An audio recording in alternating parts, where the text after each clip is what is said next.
mostrando a dificuldade. Pronto, está gravando. Se quiser fazer a introdução, tu tá visualizando aí os objetivos? Sim, sim. Pronto, se quiser, pode Olá, introduzir. boa noite a todos. Estamos falando pelo Zoom. Somos membros da loja Teosófica Estrela do Norte, aqui no Recife. E a nossa loja já tem mais de 50 anos de existência e o nosso trabalho tem sido constante, devagarzinho, né? Mas sempre em frente. E aqui nesse slide vocês veem os objetivos da Sociedade Teosófica, né? O primeiro é formar o núcleo da fraternidade universal da humanidade, sem distinção de raça, credo, sexo, casta ou cor. O segundo, encorajar o estudo de religião comparada, filosofia e ciência. E o terceiro, investigar leis não explicadas da natureza e os poderes latentes no homem. Então, quando a gente apresenta uma palestra desse estilo, a gente está contemplando mais esse segundo objetivo, né? Que é fazer estudo comparativo de filosofias, religiões e ciência. E é esse o tema hoje que nosso amigo Fernando Lacerda estará trazendo, sobre a maçonaria, mitos e verdades. Então, Fernando, ele é membro da sociedade há alguns anos, uns 4 anos já, né, Fernando? 4 Há anos. 3 anos. E tem se mostrado uma pessoa muito leal, e nós só temos a agradecer a ele pelo trabalho que vem desenvolvendo. Pronto, Obrigado pelas palavras, Beno. para você. Valeu, Beno. Você é muito generosa. Obrigado. Nada, é verdade. Bem, gente, vamos lá.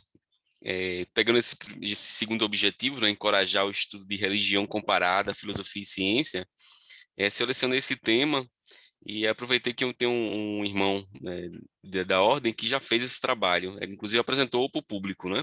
Tudo que eu vou falar aqui não é né, um segredo da maçonaria, né? A maçonaria hoje ela é uma sociedade discreta, né? Tem poucos segredos ainda que não podem ser vistos, né, pela sociedade, para quem não faz parte da sociedade, né?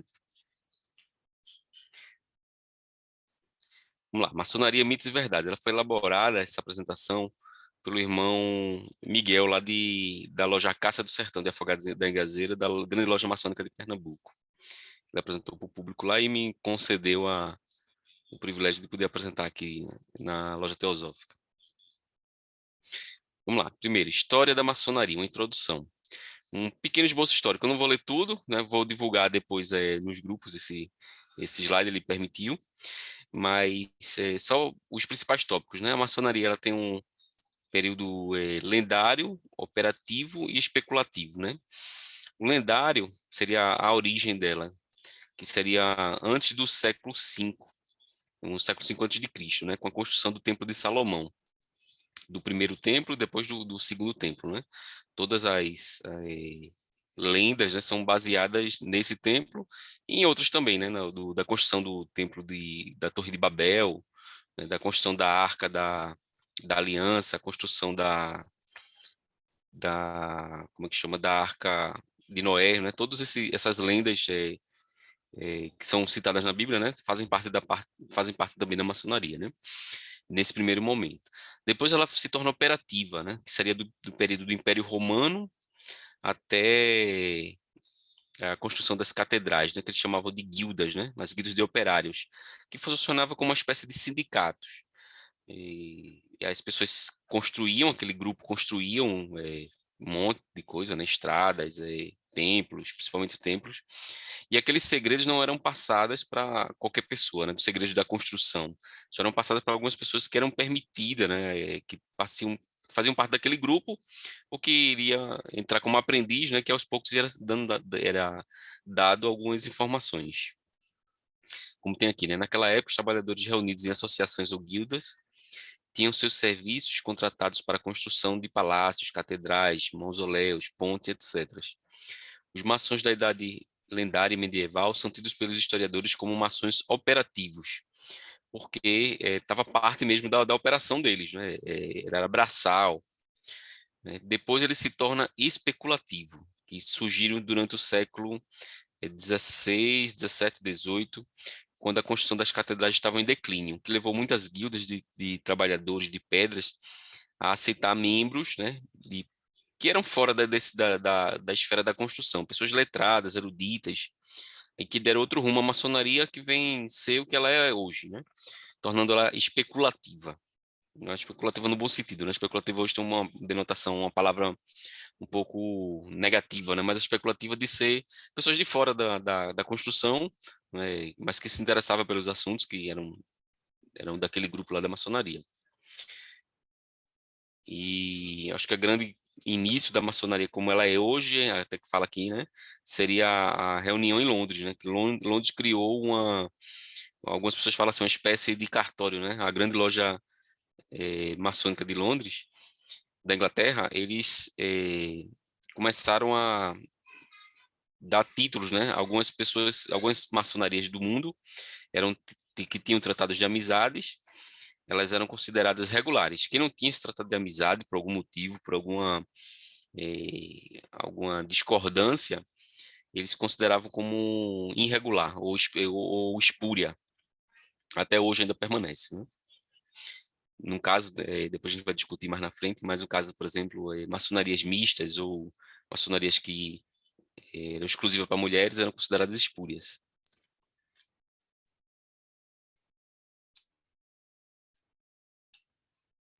Fernando? Oi, tá escutando agora? Parou? O problema é os slides, não Ah, estão. tá lento, né? Ele tá travando. Ele não está passando, não está mudando, viu? É, tá bem devagar, né? Mudou agora? Tá aparecendo assim o que é maçonaria? Não, só a introdução, o primeiro Tá na slide. introdução ainda, é? É. Deixa eu tentar de outra forma, então, bem.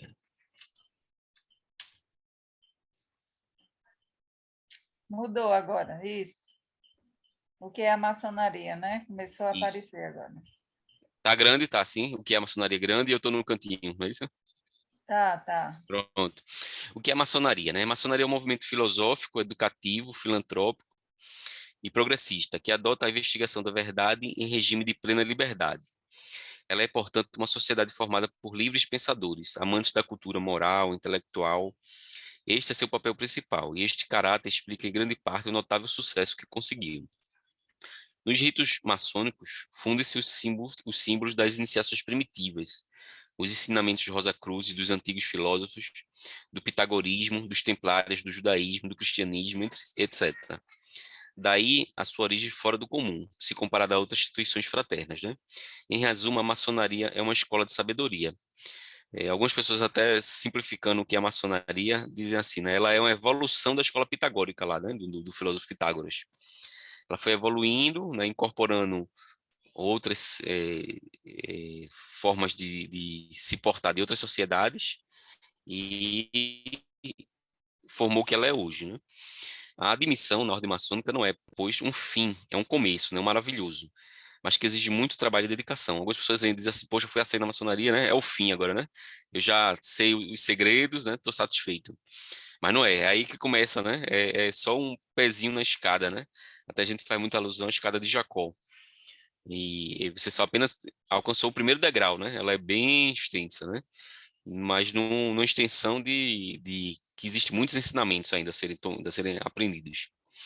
A maçonaria ela é uma instituição ela que conserva bem viva certas tradições muito antigas de ensinamentos místicos, iniciáticas, composto de rituais simbólicos e de alegorias. O que nela denomina é o princípio da tolerância para com as doutrinas religiosas e políticas, porque a maçonaria está acima e fora das rivalidades que as colocam em conflito. Tem dois princípios, né, que são ditos muito nas lojas maçônicas, que é proibido se discutir religião e política. Apesar de a gente ver durante a história, né, a influência da maçonaria nesses dois temas, né? Por exemplo, quando teve o protestantismo, né, principal, principalmente do protestantismo, era protegida pela maçonaria, né? Pela maçonaria e por outros grupos, né? Bem próximo da maçonaria, que eram os carbonários. No caso da política, a gente vê várias revoluções que tiveram influência da maçonaria também no mundo. Mas hoje, né, a gente tomou né, posso falar de mim que participo, que tomou uma forma de não entrar mais nessas discussões, porque elas criam muito mais desavenças, né, do que algo de proveitoso na ordem. Os 6 pilares, né? Não sei se mudou aí, Bernardo. Dá só um feedback se mudou. Não, mudou não. Mudou ainda não? Espera aí que Lázaro está aqui.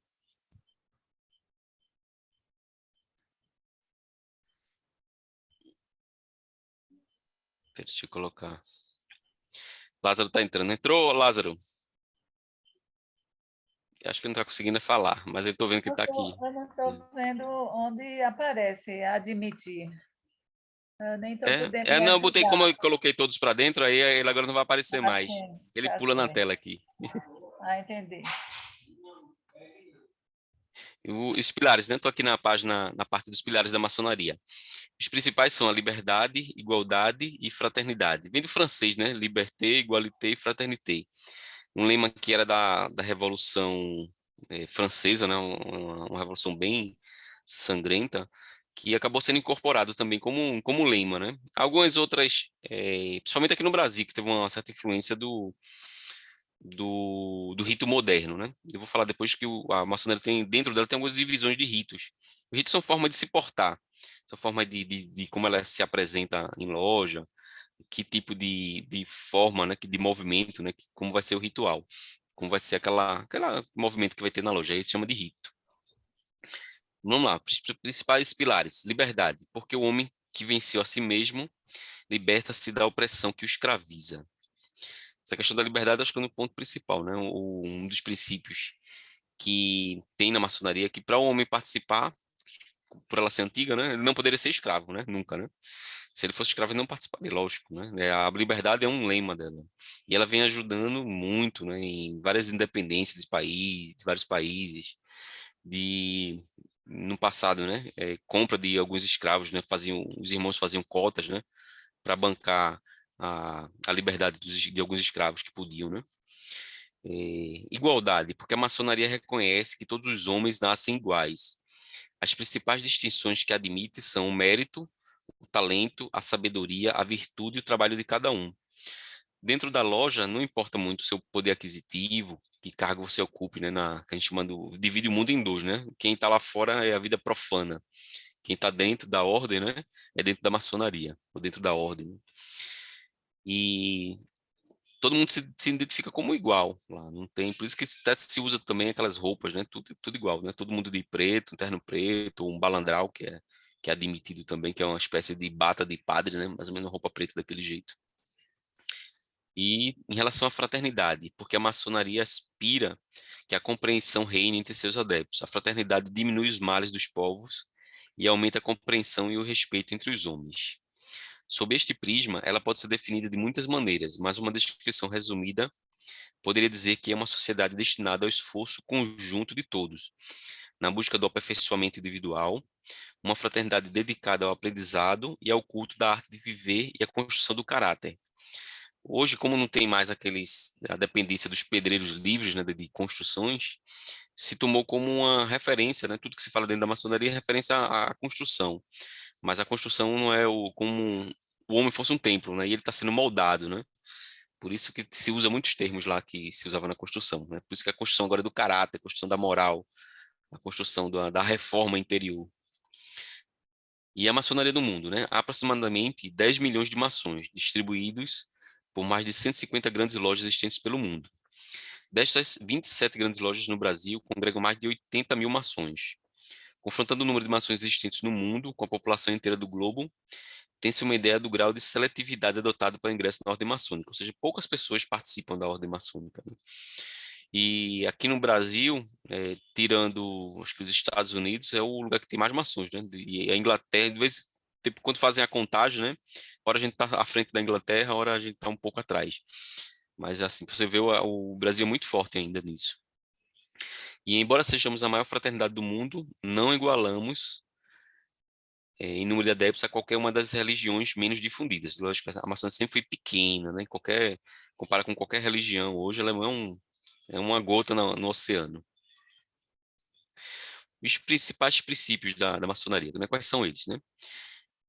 A liberdade, né, dos indivíduos e dos grupos humanos, sejam eles instituições, raças, nações, a igualdade de direitos e obrigações dos seres e grupos sem distinguir a religião, a raça ou nacionalidade, a fraternidade de todos os homens, já que somos todos filhos do mesmo Criador e, portanto, humanos, e como consequência, a fraternidade entre todas as nações. Os princípios da maçonaria congregam muito com os princípios da Sociedade Teosófica, né? A Sociedade Teosófica nasceu um pouco depois, mas eu acho que ela tem uma importância muito grande dentro da teosofia. Blavatsky, acho que no principal livro dela, da Doutrina Secreta, tem mais de 60 páginas destinadas a falar da maçonaria. Então, é um lema, e ela participou também, né, da sociedade. Então, tem essa preocupação, né, porque ela foi muito importante no passado. Ela hoje está um pouco menor do que era, né, mas ela teve uma importância muito grande. E qual é o principal lema da maçonaria? Ciência, justiça e trabalho. Ciência para esclarecer os princípios e elevá-los. Justiça para equilibrar e enaltecer as relações humanas.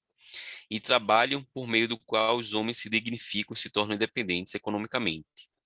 Em uma palavra, a maçonaria trabalha para o melhoramento intelectual, moral e social da humanidade. Estava conversando com o irmão Lázaro hoje, né, ele falando disso, da preocupação dos judeus com o trabalho. Eles têm um trabalho como algo divino, né? Os católicos também, mas eu estava dizendo até ele isso. Os católicos têm uma ordem dentro dela chamada ordem, é, é uma ordem dentro da ordem. Seria a Opus Dei, né? É uma ordem católica, né? Ela tem uns modos de organização até parecido com a maçonaria, mas tudo dela é catolicismo. E ela tem isso, né, do trabalho ser algo divino. E quando os indivíduos que lá participam, né, tomam isso para si, eles dizem que a vida deles modificam completamente, tanto a dele quanto quem o rodeia, né? Porque eles fazem algo para Deus, né? Não fazem algo, né, repetitivo, né? Sem graça, né? E o que são, aqui embaixo, o que são os landmarks? Os landmarks como se fossem as leis da maçonaria, as leis imutáveis. Eu comparo muito ela com aquela lei da Constituição, aquelas cláusulas pétreas, né? Que são cláusulas imutáveis, né?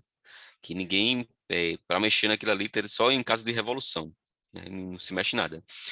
Os landmarks da maçonaria são antigas obrigações, usos, costumes e tradições, considerados pela maioria dos autores maçônicos como as mais antigas leis que a regem.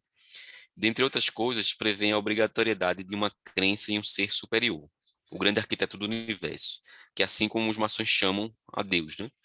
Como o grande geômetra. Por isso aquele G dentro do símbolo, dentro do esquadro e compasso. Algumas pessoas falam de God também, né? Por ser G, a pronúncia de Deus no inglês. O respeito e a igualdade entre seus membros. Um simbolismo maçônico, entre outros. O último landmark, de acordo com Mackay, diz que nenhum dos anteriores deve ser mudado. Numerus legis mutari. Ele criou uma lei, imagina que se isso fosse uma Constituição, né? Ele criou a lei e a última cláusula tem dizendo o seguinte: nada anterior pode ser mudado, né? Com, quando se modifica, não é que não existe essa modificação, acabam mudando com o tempo, né? A sociedade muda, algumas pessoas têm entendimentos diferentes durante o tempo e acabam tentando mudar algumas coisas, mas tem coisas que os maçons permanecem. Vocês vão ver mais na frente aqui. O que entende a maçonaria, né, por virtude? A maçonaria entende que virtude é a força de fazer o bem em seu mais amplo sentido. É o cumprimento de nossos deveres para com a sociedade e para com a nossa família, sem interesse pessoal. Em resumo, a virtude não retrocede nem ante o sacrifício e nem mesmo ante a morte, quando se trata do cumprimento do dever. O que entende a maçonaria por dever? A maçonaria entende por dever o respeito e os direitos dos indivíduos da sociedade. Porém, não basta respeitar a propriedade apenas, mas também devemos proteger e servir os nossos semelhantes. A maçonaria resume o dever do homem assim: respeito a Deus, amor ao próximo e dedicação à família. Em verdade, essa é a maior síntese da fraternidade universal. A questão da família é muito forte. Vamos supor que tem até algum evento maçônico importante, mas se tiver algum evento familiar, A gente pede que o irmão continue, vá continuar. Uma importância muito grande. E pulou a tela.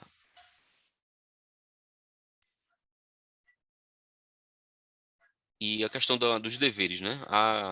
Assim, dentro do capitalismo, a, o desrespeito à propriedade é muito forte isso, né? Acho que o principal desrespeito, depois de matar um ser humano, depois de tocar na propriedade dele, ou invadir, ou tomar posse, é uma coisa que atinge muito, né? Essa sociedade que a gente vive. E a maçonaria tem essa questão de defender também esse princípio, mas não só ele, né? Tem outros princípios também que são importantes. E o que é uma loja maçônica e um templo maçônico? A concepção dispõe e a sua decoração obedece a regras simbólicas precisas, que podem variar mais ou menos de acordo com os ritos maçônicos e graus maçônicos. Berna, se tiver alguma coisa para comentar, falar, pode falar, ou alguma outra pessoa, viu?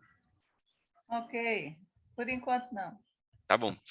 O que é uma loja maçônica e templo maçônico? A concepção, disposição e a sua decoração obedecem às regras simbólicas precisas, que podem variar mais ou menos de acordo com os ritos maçônicos e graus maçônicos.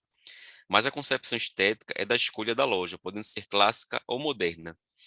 Existe, por exemplo, Existe três potências aqui em Pernambuco, que é e no Brasil, né? Você pode dizer que são regulares, né? Que é até reconhecidas pela Inglaterra, que é o Grande Oriente Independente, as grandes lojas e o Grande Oriente do Brasil, que é o pessoal que chama de GOB. Aí essas potências praticam dentro dela um movimento chamado rito, né? Que aí pode ser o moderno, o escocês, o York, o craft inglês. Tem uma série, tem uma infinidade, né? Alguns livros antigos de maçonaria tem volumes lá que passam de 250 ritos. Super interessante. Mas os mais praticados aqui no Brasil são o York e o escocês, né? Principalmente quando se fala, né? O grau, quem atingiu o grau 33, geralmente na maçonaria escocesa. Apesar que tem outros ritos também que tem um grau 33, como o rito Adon Iramita. E os graus maçônicos justamente são o que você vai galgando, né? Você entra como aprendiz, depois você passa a companheiro e atinge o grau de mestre, que aí seria a maçonaria que chama de simbólica, do simbolismo.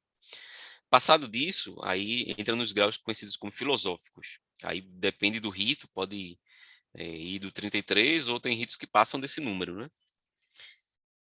E em relação à concepção, aí cada rito desse tem uma forma de organizar o templo. Geralmente o templo tem um templo maçônico, né, que você passa, até se assemelha a algum templo religioso, e dentro dele, né, tem um piso mosaico, e agora, dependendo do rito, as organizações estão diferentes, né? O venerável senta em determinado lugar, o primeiro vigilante, que é um outro cargo lá ocupado por uma pessoa importante dentro da loja, o segundo vigilante, eles se alternam lá de acordo com o rito, e os graus também. Mas a concepção estética é da escolha da loja, podendo ser clássica ou moderna. Tem lojas até do Grande Oriente que era não sei se ainda está lá, dentro do JCPM, né? Veja que modernidade, né? Dentro de um centro empresarial, né? Outras lojas mais antigas estão ainda lá no centro do Recife, né? A que eu frequento fica lá na Conda Boa Vista, foi um prédio doado por um barão, né? Tem a loja lá na Boa Vista Conciliação, que tem mais de 150 anos, todo o estilo neoclássico. Mas também tem lojas bem modernas, né? Já frequentei outros que são bem de ter como um centro empresarial mesmo. E vamos lá. Há uma relação conceitual e filosófica entre o templo maçônico e o templo de Salomão, como descrito no primeiro livro de Reis na Bíblia, capítulo 5, 6 e 7, e o de Crônicas, no livro de Crônicas, no capítulo 3 e 4. E uma relação física muito próxima com a organização do parlamento inglês. O Templo de Salomão, né, como eu falei, é a base, né, da maçonaria, se tomou como lenda a construção desse templo, e as lojas maçônicas tentam reproduzir um pouco desse templo dentro dela. Elas são miniaturas do Templo de Salomão. De acordo com o que tem, do que pouco a gente sabe na Bíblia, né, outras coisas são lendas, né, foram criadas durante o tempo. Mas é praticamente uma réplica, né, em miniatura desse templo. Os landmarks, né, que tratam da fé. Aí vamos ler aqui esses landmarks. 19º landmark. A negação da crença no Gadu é impedimento absoluto e insuperável para a iniciação. Quando um candidato ele é apresentado, né, para determinada loja, ele pode ser o que for. Não interessa muito o poder aquisitivo dele, o status que ele tenha social, né? Se é solteiro ou casado, se for casado, a gente só pede uma permissão à companheira, à esposa. Mas se ele não crê em Deus, aí isso é um impeditivo, né? Para poder entrar na maçonaria, né? Eu tenho até uma pessoa que eu queria colocar na ordem, mas ele não crê em Deus, né? Aí, felizmente, nem levei a proposta para dentro da loja, que é todo um trâmite, né, para poder entrar. Às vezes demora mais de um ano, né, para poder um candidato ser aceito na loja, devido a agendas, né? Como é que se diz? Para poder fazer uma certa sindicância dele. O 20º landmark, subsidiariamente a essa crença exigida a crença em uma vida futura. Também é importante. Se ele acredita que vai ter uma vida além dessa, né, que a morte não é o fim, também é uma coisa importante que a gente trata isso, né? Não que seja um tratamento,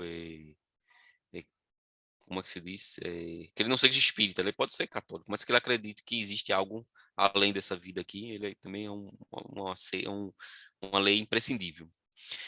21º, é indispensável a existência no altar de um livro da lei, não cuidando a maçonaria de intervir nas peculiaridades da fé religiosa de seus membros. Esse livro pode variar conforme os credos. Nas lojas aqui do Brasil, geralmente a gente coloca o livro, bota a Bíblia, né? Abre a Bíblia. Mas se tiver algum irmão que pertence a alguma religião, ele queira colocar o livro lá dele, aí ele coloca, né? Apesar que na Bíblia está contemplado também o livro dos judeus, né? Mas se ele quiser colocar lá o livro lá com a inscrição, que é a Bíblia israelita, né? Ele coloca lá. Ou algum outro livro religioso. Tem uma ordem paramaçônica chamada Ordem Schreiner, né? Que é uma ordem que cuida de crianças. Aí nessa ordem, obrigatoriamente, ele já bota vários livros, né? Ele já tá lá o Bhagavad Gita, aquele livro dos hindus, tá o livro dos judeus, tá uma série de livros lá, né? É bem interessante, né? Porque ali você sente muito a presença dessa universalidade da maçonaria, né? Tem lojas lá em outros países que diz que nem cabe, né, no altar lá, que o altar geralmente é pequenininho, tipo um centro, né? De tantos livros de religiões diferentes que tem lá. A maçonaria é religiosa? É uma grande pergunta que as pessoas fazem, né? Sim, ela é religiosa, porque ela reconhece a existência de um único princípio criador, regulador, absoluto, supremo e infinito, ao qual se dá o nome de grande arquiteto do universo, porque é uma entidade espiritualista, em contraposição ao predomínio do materialismo. Estes fatores que são essenciais e indispensáveis para a interpretação verdadeiramente religiosa e lógica do universo, formam a base de sustentação e as grandes diretrizes de toda ideologia e atividades maçônicas. Interessante que esse debate da maçonaria ser religião já foi parar até no judiciário brasileiro, né? Teve uma determinada loja que pediu isenção de IPTU, já que as igrejas de diversas denominações têm essa isenção. Aí foi bater no Supremo se a maçonaria é religião ou não. E até os próprios juízes lá do Supremo ainda não entraram no acordo, né? Alguns achavam que deveria ser, né? Que ela não tinha o termo religião, mas ela era religiosa e tinha muito de religião nela, que deveria dar isenção ou não. Eu sei que o negócio está arquivado lá, mas não se entraram num consenso, né? Blavatsky tem uma explicação muito interessante num livro é, Ritual, não é livro Ritual e Dogma, é de outra pessoa, Como Nasceu os Rituais na Igreja e na Maçonaria, acho que é esse o nome. Ela fala que alguém pergunta a ela, né, se a maçonaria é religião, e ela responde, né, se for no sentido religar, e sim, a maçonaria é, né, no sentido de ligar a Deus, né? Se for pelo lado, né, de organização, a maçonaria não é a religião. A religião tem alguém que vai cuidar, tem princípios religiosos que a gente não tem lá na ordem, né? Aí ela diferencia muito bem. Eu vou depois recortar aqui o trecho e publicar. A maçonaria é uma religião? Não, a maçonaria não é uma religião. Uma sociedade que tem por objetivos unir os homens entre si. União recíproca, no sentido mais amplo e elevado do termo. E nesse esforço de união dos homens, admite em seu seio pessoa de todos os credos religiosos, sem nenhuma distinção. Afinal, é uma associação de homens livres de bons costumes, que tem por objetivo fazer feliz a humanidade, pelo amor, pela tolerância e pelo aperfeiçoamento dos costumes. O principal objetivo da maçonaria é tornar feliz a humanidade. Eu acho que é um princípio até meio árduo, né? Isso assim, ele fala, né, não é nem um grupo social, né, é a humanidade, né? Bem amplo. Então, os maçons têm muito o que fazer, né? Sempre tem problemas em diversos lugares do globo, né? E essa união é que faz que a gente mande, por exemplo, recursos ou mande algum tipo de apoio, né? Mas o serviço é muito árduo, né? E graças a Deus a gente tem outras organizações também que cuidam disso, né? Que são entidades fora da maçonaria, mas que tem muitas maçons, por exemplo, envolvidos, como o Rotary Club. O Rotary doa milhões, né? Das pessoas mais abastadas aí para poder combater a poliomielite, né? Em diversas partes do globo, né? Patrocina intercâmbio cultural entre os países, né, desenvolvidos, menos desenvolvidos para mais desenvolvidos. É bem interessante. O Lions, né, faz coisas parecidas também, né, com reforma de praças, de lugares, de lugares de áreas comuns, né, para a sociedade. Não sendo a maçonaria uma religião, porque muitas religiões a criticam, como por exemplo a católica, que chegou até a excomungar os maçons. A história nos mostra que os maçons foram efetivamente excomungados pela Igreja Católica em 1738, pelo edito do Papa Clemente XII, que dizia: católicos romanos que se iniciam nas associações maçônicas incorrem na pena ou censura da excomunhão em nome da santa obediência. Invocada pelo Papa Clemente XII na Constituição Eminente de 1738, documento este confirmado posteriormente por quase todos os papas. É como se todas as leis fossem revisadas quando os papas chegam, né? E os papas têm renovado isso, né? Menos esse último, acho que desde João Paulo II, que não vem sendo retirada, né? Essas questões, essas perseguições que tinham a maçonaria. E aqui, por exemplo, a gente teve muitos padres maçons, né? Teve Frei Caneca, por exemplo, que foi um líder da Revolução de 1717, 1722, a Revolução dos Padres, que tornou Pernambuco independente de Portugal, né? Independente do Brasil. Durou pouco, né? A história diz, né, que durou pouco, mas foi um movimento muito marcante, que até hoje a maçonaria comemora, né? Tanto o aniversário do Frei Caneca quanto essas revoluções, porque foi a partir delas, né, que vieram a alicerçar, né, a que seria a independência depois do Brasil e de outros movimentos na América Latina. Se a maçonaria não é religião, nem seita, nem adoradora do demônio, por que tem como símbolo um bode? O bode é muito presente, né? Alguns até maçons se classificam quando estão reunidos, é uma reunião de bodes, né? Acho que alguém apelidou e os maçons gostaram do apelido e ficou, né? Tem duas explicações, né, para isso, né? Uma que o bode ficava na porta, né, onde teria uma reunião maçônica, que já era uma reunião sempre muito perseguida, né? E para saber qual era o local da reunião, se colocava, amarrava um bode. Então, essa é uma das explicações. A outra é que, no passado, as pessoas se confessavam, né? Não tinham o confessionário como hoje tem com um padre, né, católico, ou com uma conversa com um pastor, com qualquer outra religião. E as pessoas diziam, contavam os pecados dela ao bode, porque o bode não ia revelar aquilo para ninguém, né? E o maçom acabou sendo de certa forma, assimilado assim com o bode por conta disso, né? Porque ele não revelava os segredos, nem sobre tortura, né? Tem muitos casos principalmente na época de Hitler, né, que os maçons eram torturados e eles não revelavam os segredos, né? Por mais que e aí eles assemelhavam muito isso ao bode, né? Que o bode não revela, né? Quando era confessado algum pecado. Em relação ao termo seita, seita é um termo que deriva do latim secta, cujo significado é seguidor. Em muitos casos, a palavra seita serve para descrever uma divisão ocorrida no cristianismo. No entanto, como seita, designa um conjunto de seguidores. Pode ser que exista boas doutrinas e cristãos genuínos, porque o conceito de seita é ambíguo, né? Geralmente quem fala no termo seita, aquilo ali é uma seita, né? Com qualquer ordem esotérica, é no sentido meio pejorativo, né? Mas se você olhar o cristianismo, né, um pouco antes de Jesus, seria uma seita também, né? Uma seita do judaísmo, né? Apartada do judaísmo. E hoje os cristãos, né, quando não gostam de um determinado grupo esotérico, né, grupo religioso, chama lá de seita no sentido de pejorar aquele grupo. Mas seita é um termo de divisão, né? E as seitas muitas vezes é a seita que vai criar a religião futuramente. Para ser maçom, é necessário renunciar à religião ao qual se pertence? Não, porque a maçonaria ela abriga em seu seio homens de grande religião, homens de qualquer religião, desde que acreditem em um só Criador, o grande arquiteto do universo, o grande geômetra, né, o Gadu, como os maçons falam, né, que é Deus. Geralmente existe essa crença entre os católicos, mas ilustres prelados têm pertencido à ordem maçônica, entre outros, o Cura Hidalgo, paladino da liberdade mexicano, Padre Calvo, fundador da maçonaria na América Central, o arcebispo da Venezuela, Dom Ramon Inácio Mendes, Padre Diogo Antônio Feijó, Cônegos Luiz Vieira, José da Silva de Oliveira Rolim, da Inconfidência Mineira, Frei Miguelinho, Frei Caneca, né, daqui de Pernambuco, e muitos outros. A maçonaria, ela é secreta? Já foi, né? Hoje ela é discreta, né?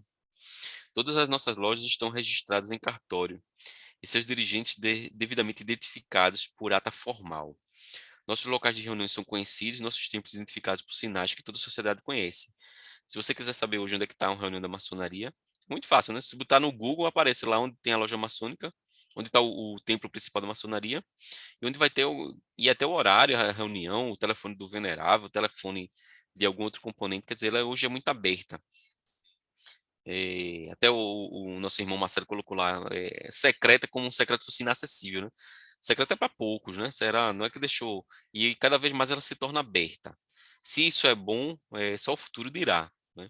Eu acho que a maçonaria, como todas as ordens, elas foram secretas no passado, porque ela era uma força que, caso viesse a ter na sociedade, por exemplo, algum tipo de ditadura, algum tipo de guerra, como a gente está vivendo, né, novamente, que nunca acreditava que iria existir, ela seria uma força que conseguiria se organizar e combater aquele elemento lá do mal.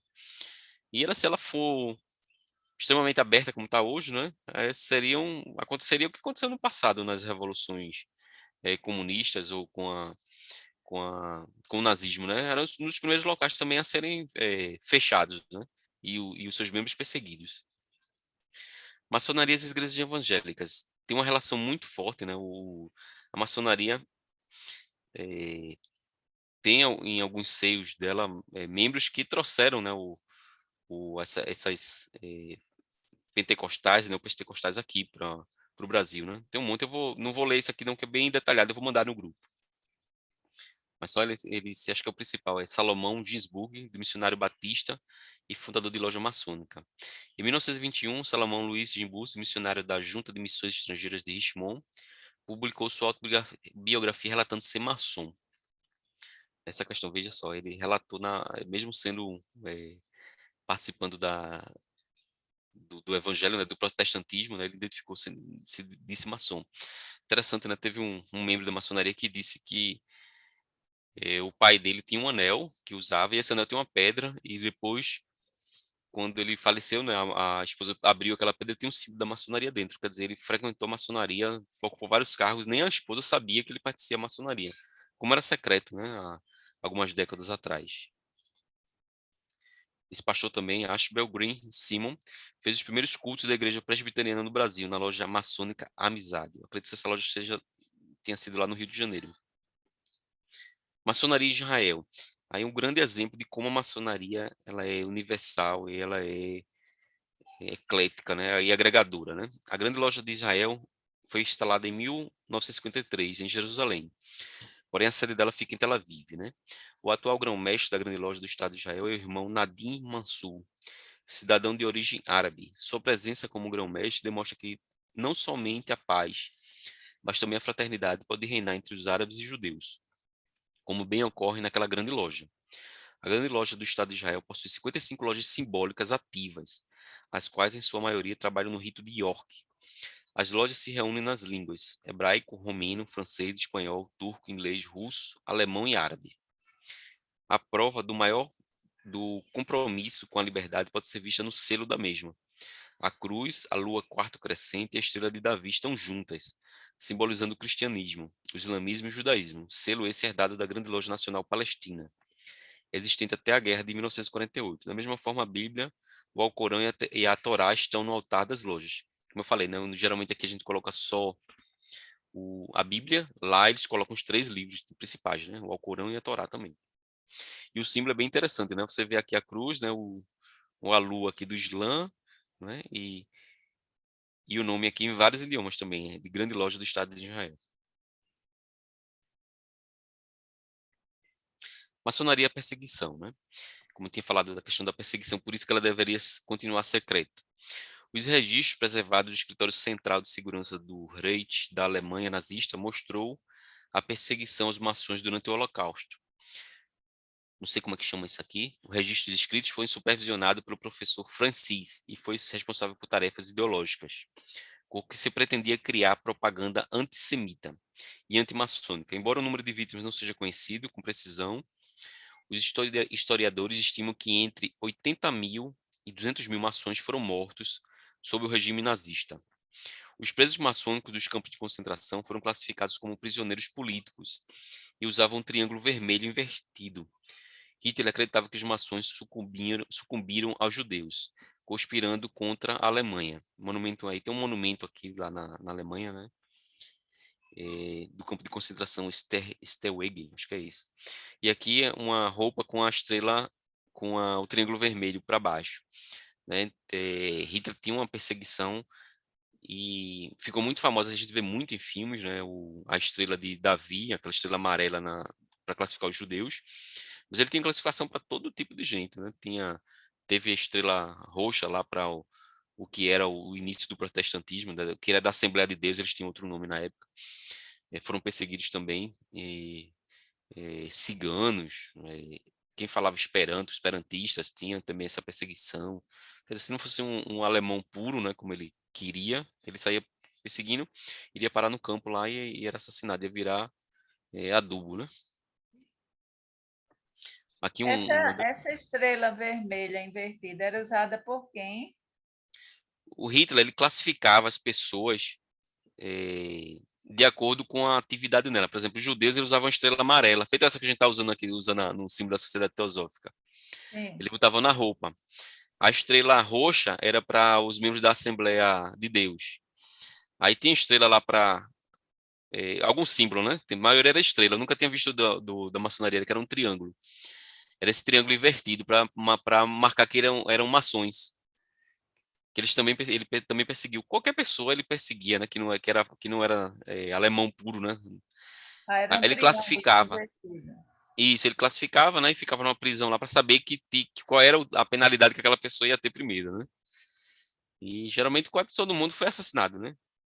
Ciganos, é, o que veio o início lá dos kardecistas também foram assassinados. Esperantista, acho que até hoje o Esperanto nunca vingou, né? Porque nessa época boa parte já foi morta, né? Logo quando foi criada, que é aquela língua universal. E os maçons era essa, com essa. Por isso que eu digo assim, deveria continuar secreta, né? Se algum regime souber, um regime ditatorial souber onde está se encontrando, a primeira coisa que ele vai acabar. Quer dizer que lá na Arábia, o Islã também possui lojas maçônicas. Possui. Em Israel, né? Porque os regimes dos árabes é bem complexo, na hora eles se alternam muito no poder, né? Mas em Israel, que está mais ou menos estável, né, desde 50, eles frequentam lá, né? Os árabes e os judeus sentam lá na loja, e é linda a loja de lá. Dizem que a loja lá é das mesmas pedras que foram construídas o templo de Salomão, né? Eu vou depois postar as fotos dela aqui. Aí Gabriel Garcia Lorca foi uma das pessoas fuziladas, né, por ser maçom, ele foi na ditadura de Franco.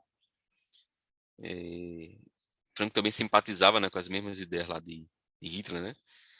E acabou fuzilando ele por ser maçom. E agora, quais outros homens ilustres que foram maçons, né? Filósofos como Voltaire, Goethe, Lise, músicos como Beethoven, Haydn, Mozart, militares como Frederico o Grande, Napoleão e Garibaldi, poetas como Byron, Lamartine e Hugo, escritores como Castelar, Manzi e Spilling. Voltaire, Voltaire, acho que estava envolvido com vários movimentos esotéricos, né? Também na Rosa Cruz ele aparece. Somente na Europa houve maçons ilustres? Não, né? Também na América Latina, né? Na América como um todo, né? Os libertadores da América foram todos maçons. George Washington lá nos Estados Unidos, né? Miranda, o padre da liberdade, né? Da liberdade aqui na América Latina. San Martín, San Martín, o general, né? San Martín. E a gente tem na Saint-Martin, né, que é o francês, né, que é da origem martinismo, né? Os dois também participaram da maçonaria. Higgs, na Argentina, Bolívar, no norte da América do Sul, Martí, em Cuba, Benito Juárez, no México, e o imperador Dom Pedro I no Brasil. Só uma curiosidade, né? O imperador frequentou aqui, veio aqui no Recife, né? E Vitória de Santo Antônio, ele andou um monte de cidades aqui. E lá naquela loja onde a Teosofia também tinha muitas palestras, aquela loja da Conciliação, tem as cadeiras lá, né? Que ele sentaram, tanto ele quanto a Imperatriz, né? Alguns objetos, né, da época quando ele veio visitar. E quais os nomes de destaque no Brasil que foram maçons, né? Dom Pedro I, José Bonifácio, que era o ministro dele, Gonçalves de Ledo, Luiz Alves de Lima e Silva, que era o Duque de Caxias, Deodoro da Fonseca, Floriano Peixoto, Prudente de Moraes, quase todos os presidentes da Nova República, né? Campos Sales, Rodrigues Alves, Nilo Peçanha, Hermes da Fonseca, Venceslau Braz, Washington Luiz, Rui Barbosa, teve outros, né? Atualmente a gente tem o vice-presidente, né, Mourão, e o ex-presidente Temer, né, que não é muito, não é a contragosto de alguns maçons, né, mas ele também participava de algumas lojas, participou, né, e por um tempo depois ele pediu o kit plástico. Kit plástico é como se fosse assim a liberdade, não, eu não vou poder participar mais, né, você nunca deixa de ser maçom, mas você não vai participar mais da loja. Aí você pede o kit plástico, você pode ir para alguma outra potência ou ficar adormecido, como foi o caso de Michel Temer, né? Mas assim, ele tem uma relação muito forte com a maçonaria. Sempre quando tinha uma festividade, ele se pronunciava. Sempre ele recebeu os irmãos lá em Brasília, né, como maçom e deu todo o apoio. Mas ele nunca esqueceu, né? Mas aí acabou do jeito que acabou, né? Vocês sabem. Então, a maçonaria é tolerante, a maçonaria é eminentemente tolerante, exige de seus membros a mais ampla tolerância. Respeita as opiniões políticas e crenças religiosas de todos os homens, reconhecendo que todas as religiões e ideais políticos são igualmente respeitáveis, e rechaça toda pretensão de otorgar situações de privilégio a qualquer uma delas em particular. O que a maçonaria combate? A ignorância, a superstição e o fanatismo. O orgulho, a intemperância, o vício, a discórdia, a dominação e os privilégios. O grão-mestre dos Templários, o Jacques de Molay, foi assassinado e até o historiador diz assim, quem matou o Jacques de Molay, né, que foi um complô entre o Papa da época e o rei, né, o Belo, né, e muita gente diz assim, não foi nem eles que assassinou, o que assassinou ele foi isso aqui, a ignorância, a superstição e o fanatismo, né, que acabou acabando com os Templários, não acabando não, né, que os Templários, isso aí é um tema de outra palestra, mas os Templários sobreviveram, uma parte dele veio fundar algumas crenças na escola, né, de navegação e em Portugal, né, e veio para boa parte aqui no Brasil, né? A gente tem uma herança muito grande dessa confusão toda ali, desse público. Quais são as principais obras no Brasil? A Independência, a Abolição e a República. Isto para citar somente os 3 maiores feitos da nossa história, em que os maçons tomaram parte ativa. Eu diria também muitos trabalhos sociais a maçonaria fez, né? A loja que eu pertenço, por exemplo, a São João das Costas, a gente tinha um hospital, Hospital Maternidade São João das Costas, Lente de Pior. Como a loja acabou ficando muito pequena, o número de membros muito reduzido, o poder aquisitivo dos membros também não era tão grande, ficou abandonada, a prefeitura assumiu o hospital, depois ela mesmo acabou com esse hospital. Mas você vê que o hospital é caro, né? É um serviço extremamente caro de saúde. E as Santa Casas também eram mantidas, né? Boa parte pela maçonaria no Brasil todo. Quando você tinha a Santa Casa, né? Tinha algumas lojas, né? Bancando ela, né? Patrocinando, né?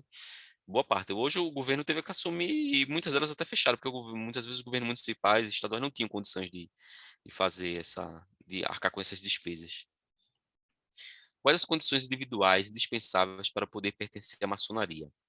Crer na existência de um princípio criador, ser homem livre de bons costumes, ser consciente de seus deveres para com a pátria, seus semelhantes e consigo mesmo, ter uma profissão, um ofício lícito e honrado que lhe permita prover suas necessidades pessoais e de sua família, e a sustentação das obras da instituição.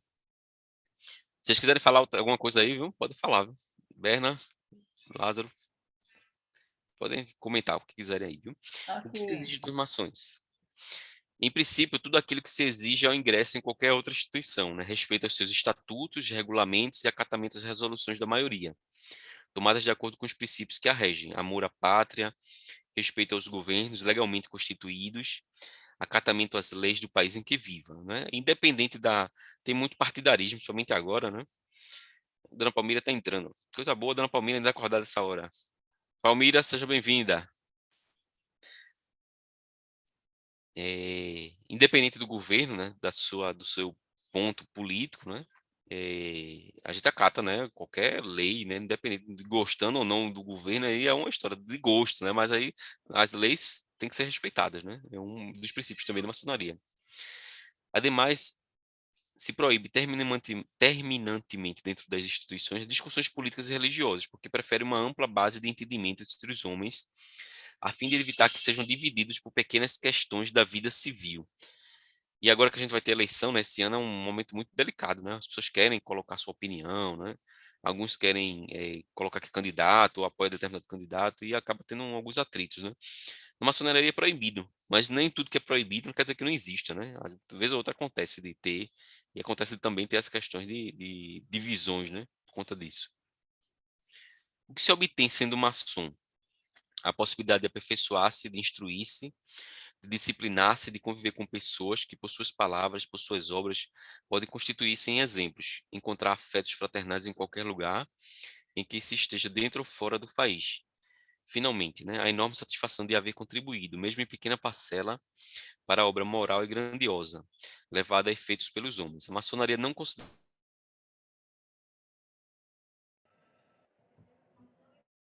Deixa eu voltar o som. A maçonaria. Voltou o som. Podem constituir exemplos, de encontrar afetos fraternais em qualquer lugar em que se esteja dentro ou fora do país.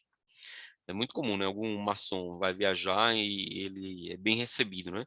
Em qualquer lugar que ele for, até mesmo em outro país.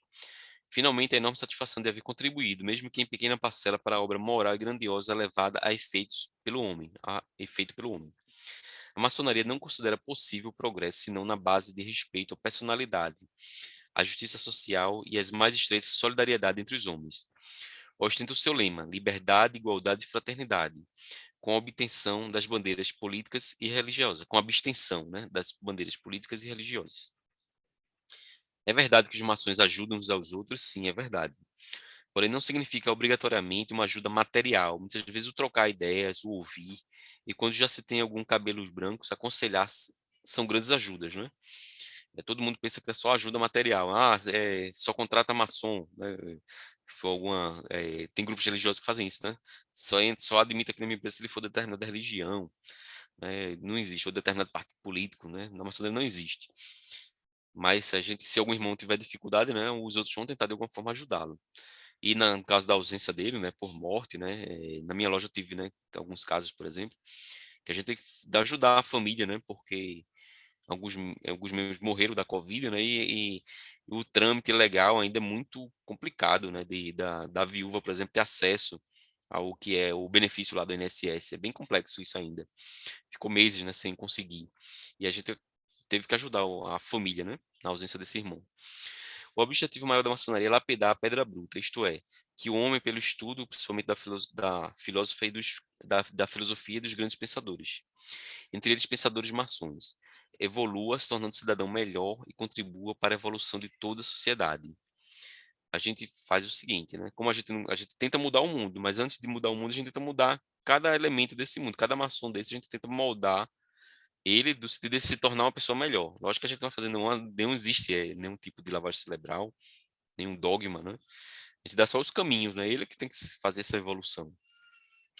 A ordem também possui a filantropia como um de seus principais pilares. Pode se incluir como responsável na contribuição de um meio social mais digno e justo, né? Hoje, como a gente não consegue mais bancar os hospitais, mas aí tem muita filantropia. Vou botar até algumas fotos da loja que o nosso irmão fez esse trabalho lá. A gente faz muito trabalho eh, de doar alguma cesta básica ou de ajeitar determinados abrigos, né, de idosos que talvez está com a cama quebrada, algum irmão consegue consertar ou consertar o ar-condicionado, né? Esses trabalhos são feitos, né? E é muito grande, é impressionante. Eu digo que às vezes existe muita ausência governamental, porque o que essas associações, o que a só maçonaria faz é muito grande, fora outras sociedades, né, que contribuem também, né, como o Rotary, como o Lions, como as igrejas fazem, né? Todas elas contribuem, centros espíritas, ajudam muito vários centros de abrigo de idosos, abrigo de crianças, hospitais. Ele falta muito, né? Se esses centros não ajudassem, eu não fico imaginando como seria a situação de alguns lugares. Porque a maçonaria não aceita mulheres, né? Um landmark número 18, um polêmico landmark, né? Aceita, né? Não tem isso que na maçonaria não aceita mulher, não. Ele acho que não aceitava no passado, né? Mas existe uma presença feminina muito grande. Deixa eu explicar aqui. A origem da maçonaria é milenar. Quando ela foi criada, as necessidades e as realidades eram completamente diferentes, né? A não aceitação de mulheres na maçonaria está baseada exclusivamente na tradição. Não existe nenhuma outra razão fora dela, né? Quando não se tem a explicação, algumas pessoas tentam criar a explicação, né? Eu já escutei dizer, não, porque as mulheres falam muito, elas vão contar os segredos que tem aqui. As mulheres brigam muito, né? E aí vai ter, algum homem pode, de alguma forma, se sentir atraído para uma mulher e criar uma confusão lá. É um monte de balela. Não existe, tanto é que outras ordens frequentam homens e mulheres e nada disso acontece, né? Só por uma tradição, mas essa tradição já morreu, né? Mas mesmo que a maçonaria não se pronuncie oficialmente sobre o assunto, conforme com sua política tradicional de não se envolver em polêmicas desgastantes, que a nada conduzem, os que realmente conhecem a maçonaria sabem que ela considera a mulher com muito respeito dentro da sociedade. E tanto é assim que para elas são reservadas homenagens especiais quando seu marido ou filho for iniciado nos seus mistérios. Ela também tem as oportunidades de participar em sociedades paramaçônicas, tais como centros femininos, clubes da Acácia, Filhas de Jó, Ordem do Arco-Íris, e etc., nas quais elas têm a oportunidade de desenvolver seus próprios ideais e princípios, né? Essas ordens paramaçônicas, né, elas fazem muito trabalho filantrópico também. Geralmente, elas se dedicam a cuidar de alguma criança que esteja com alguma necessidade, ou de alguma grávida que vai dar à luz, não tem aí um enxoval, mas elas podem fazer tudo, né? Organizam alguma atividade para fazer essas doações, né? Esta consideração pela mulher já começa na seleção dos candidatos que desejam um lugar entre nós. A esposa do candidato é entrevistada. E se ela não estiver de acordo com o ingresso do marido, o processo é encerrado imediatamente, porque o espírito da maçonaria é unir as famílias e não separá-las, né? A maçonaria ela precisa do obreiro, né, que é assim que a gente se chama, na loja. Mas ele é dedicado a um tempo. Mas se ele não tiver esse tempo, né, ou vai criar algum desgaste com a esposa, ele não entra, né, para o bem dele, para o bem da família dele. Não é que seja algum tipo de exclusão, não, né? A esposa tem um entendimento diferente, por exemplo, da ordem. A gente manda três mestres, geralmente, para entrevistá-la, explicar ela como funciona. Convida muitas vezes para algum evento da maçonaria para ela conhecer os outros membros que se fazem lá, conhecer o templo. Mas caso ainda persista, né, essa repulsa, né, ele não entra. Sim, faltando aqui a questão do... Hoje as mulheres, por exemplo, na grande loja de Londres, que é a loja que é o nosso grande cartório, né, ela tem lá uma ordem maçônica feminina, né? Ela não tem a visitação às ordens dos homens, né, os homens visitam ela, mas ela existe lá como ordem feminina. Não... Existem diversas ordens, até Palmira que tiver aí puder falar depois, né, Ledroit-Roman, aquela ordem francesa que é uma ordem mista, né? Ela já é diferente. Aí ela não tem o reconhecimento da Inglaterra. Também eu acho que ela nem quer, nem também nem precisa, né? Ela tem um trabalho dela tá feito, né? É um trabalho, pelo que eu vi, né? Elas agem igual os homens fazem nas lojas, em termos de rituais, né? Faz também a filantropia, faz o trabalho delas, não precisa desse, como é que chama? Desse reconhecimento, né? Nesse tratado de amizade. Ela não faz questão nenhuma. É bem interessante. E aqui no Recife não tem, eles ficaram de fundar, eu verifiquei uma ordem em Fortaleza, né? Estão organizando lá. Maçonaria família. A família é para a maçonaria a célula da humanidade. Quem não tem condições morais para ser um bom chefe de família não pode ser maçom. Quando se não devota ao lar, quando não se preocupa com a família, o maçom é considerado um traidor, porque está transgredindo os compromissos que fez, está renegando os sagrados compromissos assumidos. Todo maçom está sob constante vigilância da sua consciência e dos demais maçons. O maçom que vier a saber que o irmão afastou-se do cumprimento do dever para com a família é obrigado a comunicar o fato à loja. A maneira de viver, né? A maçonaria é, em resumo, a caridade para com todos. Seus membros procuram viver segundo a regra de ouro.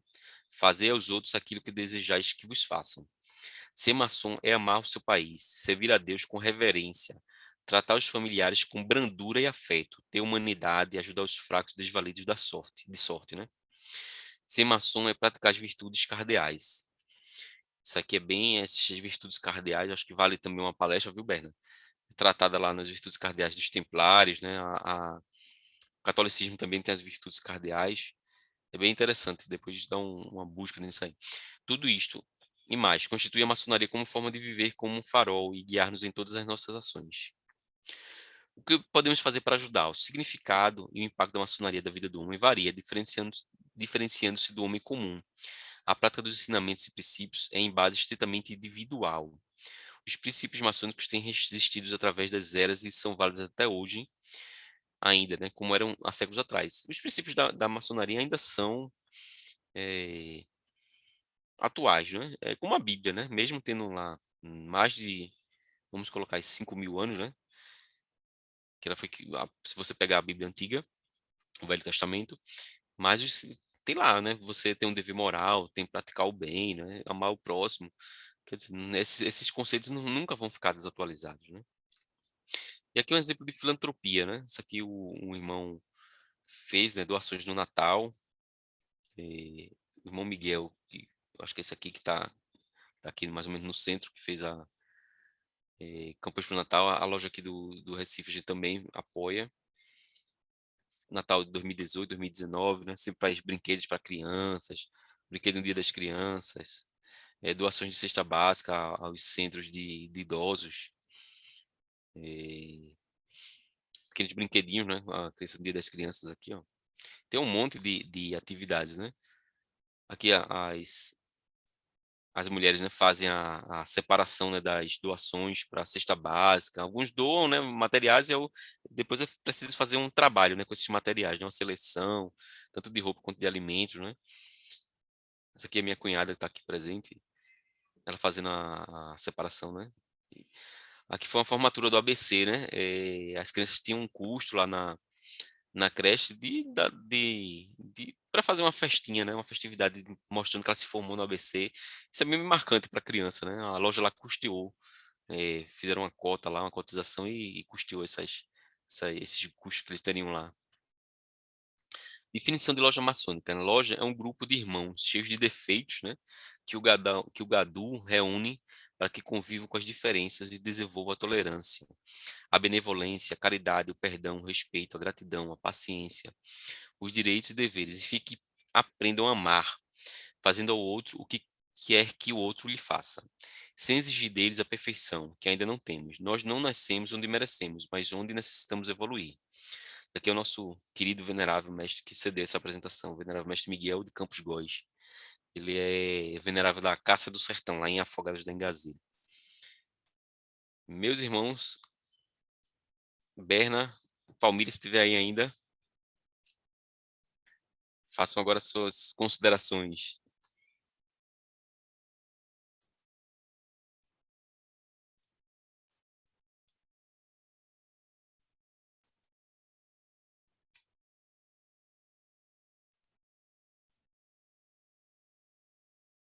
Berna?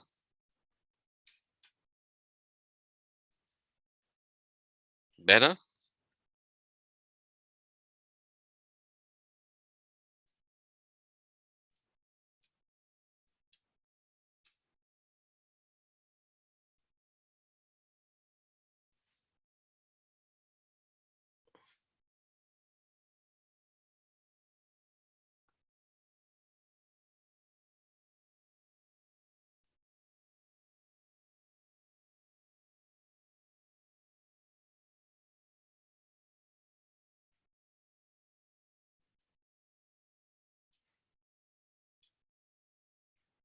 Berna?